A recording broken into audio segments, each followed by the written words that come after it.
നമസ്കാരം. ഇപ്പോൾ സമയം 10:45. റീനു രാവിലെ ഓഫീസിൽ പോയി. നമ്മൾ അതുകൊണ്ട് ഇഡ്ഡലി ഉണ്ടാക്കാൻ പോകണം. റീന് ചമ്മന്തി ഉണ്ടാക്കി വെച്ചിട്ടാണ് പോയത്. അപ്പം നമ്മൾ ഇഡ്ഡലി ഉണ്ടാക്കി തിന്നാൻ പോവാം. ഓക്കെ.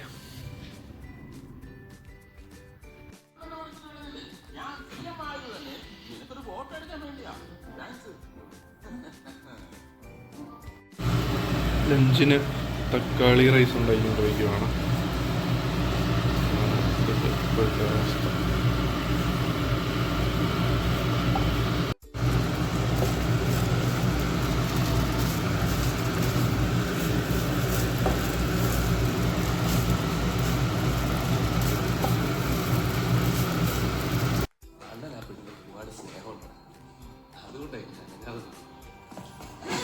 പുഷ്പ വീണ്ടും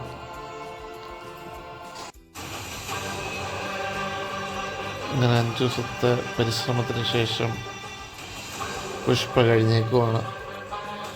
ഇനി അടുത്തത് കാണാൻ എന്തെങ്കിലും കണ്ടുപിടിക്കണം. വൈകുന്നേരം കുറച്ച് പണികളൊക്കെ എടുത്തു. ഇനി ജിമ്മിൽ പോവാണ്. ഇന്ന് ഞാൻ മാത്രമേ ഉള്ളൂ, റീനുമില്ല. റീനു ഓഫീസിൽ പോയി വന്ന് ക്ഷീണിച്ചുകൊണ്ട് റീനു ജിമ്മിൽ വരുന്നില്ലെന്ന് പറഞ്ഞു. ഓക്കെ.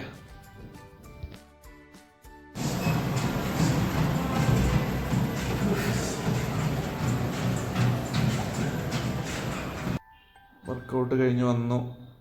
നമ്മൾ 11 മിനിറ്റ് കൊണ്ട് 1 കിലോമീറ്റർ നടന്നും ഓടിയും എത്തി ട്രെഡ്മില്ലിൽ. അതായിരുന്നു ഇന്നത്തെ വർക്കൗട്ട്.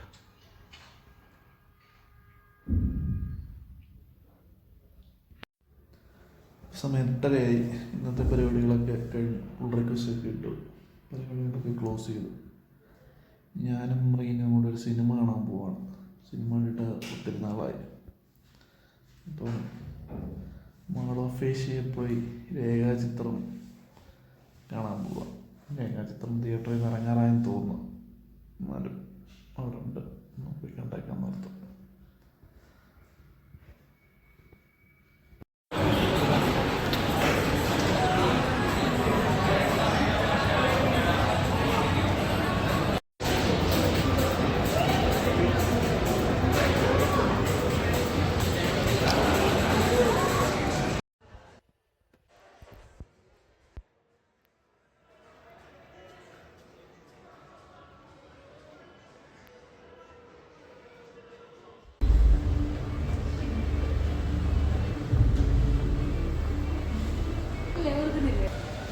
പത്തരയ്ക്കാണ് സിനിമ. നമ്മളിവിടെ നേരത്തെ എത്തി. നമ്മളിവിടെ ചുമ്മാ ഇരിക്കുകയാണ്. വൺ സെറ്റപ്പാണ് ഇത്.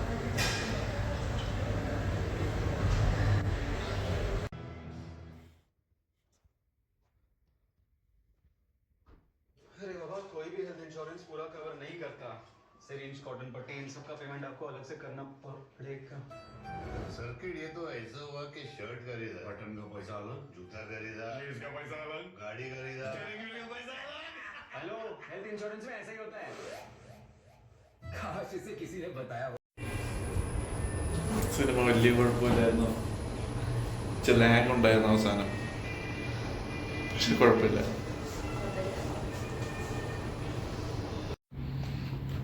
വിജനമായ പാർക്കിംഗ് lot. ആ സമയം ടക്കടയും